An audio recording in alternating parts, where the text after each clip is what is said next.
Aloha and welcome to On Assignment. I'm Dave Erickson here at the 2011 Ford Ironman World Championship.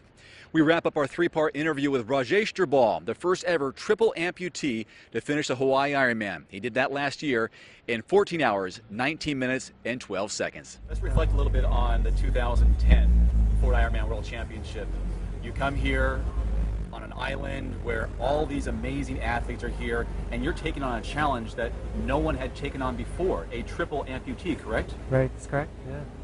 Were you overwhelmed? Did you feel confident going into it? Was it a mental thing for you? Did you believe you could finish? I didn't know if I could finish.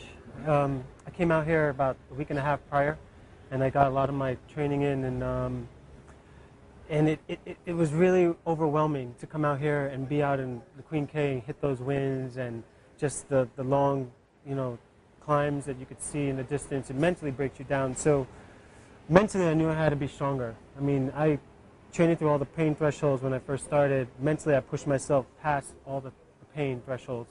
So I knew mentally I had to be stronger. So that's what really kind of focused me in when I came out here last year to mentally prepare my game. And then I knew in my head that I wasn't going to come off this course unless it was in an ambulance. And I knew as long as I make the cutoffs, I'll be fine. And I hit every cutoff, and then as soon as I got on the run, I knew I could finish it, because I knew all the training I put in prior to that, how I felt on the run, starting the run, I felt fresh. What do you remember about the swim? The swim, I remember that it was a frenzy.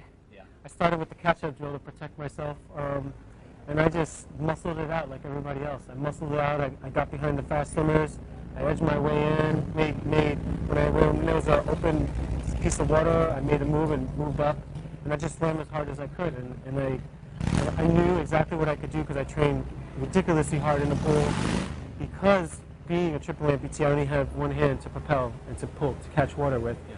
So that was the big, concern is can I make the swim cutoff? So I swam ridiculously hard in the pool. So when I got into the swim, I just swam hard like everybody else. Share your time for your 2.4 mile swim. How long did it take you? I think I did a 117. 117, yeah. With the kicks and the clawing. Yeah. There's a lot of clawing. I got scratched and beat up, but 117, and it was an awesome swim. Yeah. Tell me about the bike now. What do you recall about the bike? Is it as challenging as they say with the winds out there? Oh, definitely. I don't bike with an arm, so I'm maneuvering my bike with just one arm. And what really dawned on me of the bike was when we were riding, you could see the bike's leaning, yeah. And we were all leaning into the wind, and that's when I really realized that we were, this is not, easy conditions to be riding in. That was one really distinct reminder. And then the second one was trying to reach my water bottles, because I have rare cages, so I was playing this balancing act and timing the wind and leaning and grabbing the water bottles and just timing everything perfectly. What was your bike time for 112 miles in Kona? I did I think a 7:07, yeah, and which is, I don't want to brag, but I did it on heart rate, and I did it conservatively. You can brag all you want. You did Kona last year. Okay, finally let's talk about the run. And right. You told me a little bit about the run already, but probably the most important and I would hope most memorable is that final stretch at Late E Drive. Yeah, the final stretch. Ironically, my watch died, so I had no clue of what run time I was doing, all my splits, nothing. I had timed all my nutrition based on time, and I had no idea what I was doing on the run. I was asking people, what time is it? What time is it on the run? Because I was trying to time my nutrition. So I ran everything on zone 2, conversational. Oh, okay. And that's how I did it. And last 6 miles, it was the only time I get to play with my race. Now, once you made that bike cut off, there was no real concern on your part that you were going to finish the race. Right. No concern. And so was there a time when you just kind of soaked it in, enjoyed it, or were you still striving to break a certain time, a certain goal? No, I slowed down to enjoy it. I stopped and walked with some guys who were throwing up, and I was trying to coach them through it and just mentally get them through it. There was a lady that was walking with her air cast on last year. I stopped and walked with her a little bit, and we had a little bit of fellowship on the course. Yeah. There was another guy, Dr. Joe Maroon. At the time, I didn't know who he was. I stopped with him, and he was stumbling around, and I helped him picked back up and going at mile 16. There's a few other young, older guys later out in the run course I stopped and had some words with. It's incredible the relationships you developed during a race, isn't it? Oh, yeah, yeah. I mean, you talk about fellowship, the camaraderie, your shared experience, and then you enter that family, the Ironman family. Oh, yes, yes, definitely.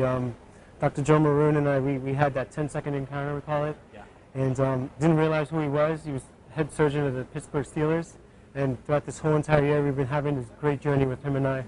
So it's been such a awesome experience. Katie, the lady with the air cash, she's going to be my handler this year, in for the challenge, for the race. So just a lot of solid friendships.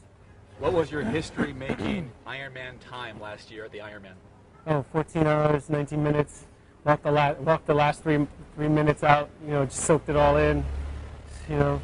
I surprised myself. We had a whole card, the Ironman fan, and everybody wrote their times out. I had a whole big squad, and everybody overestimated it. Even my coach, he overestimated by like an hour and a half.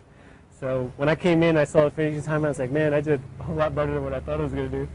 So the goal this year is, coach thinks I could do a sub-12 race. So I'll be pushing hard. I think I can do it. It'll be tight, but going to make it hurt. If you think it can be done, it can be done. Yeah, it will be. Congratulations. Thanks, Dave. I'd like to invite you to join me for Ironman Live on race day Saturday, October 8th, for the live webcast with my co-host Greg Welch, the 1994 Ironman World Champion, an Ironman Hall of Famer who knows a thing or two about this event. We'll be joined by K-Swiss professional triathlete Matt Lieto and 2006 Ironman World Champion and Olympic silver medalist McKeely Jones. They'll be live in the field providing updates throughout the day. That's Ironman Live on Saturday, October 8th, beginning at 6 a.m. Hawaii time. This is Dave Erickson on assignment at the 2011 Ford Ironman World Championship.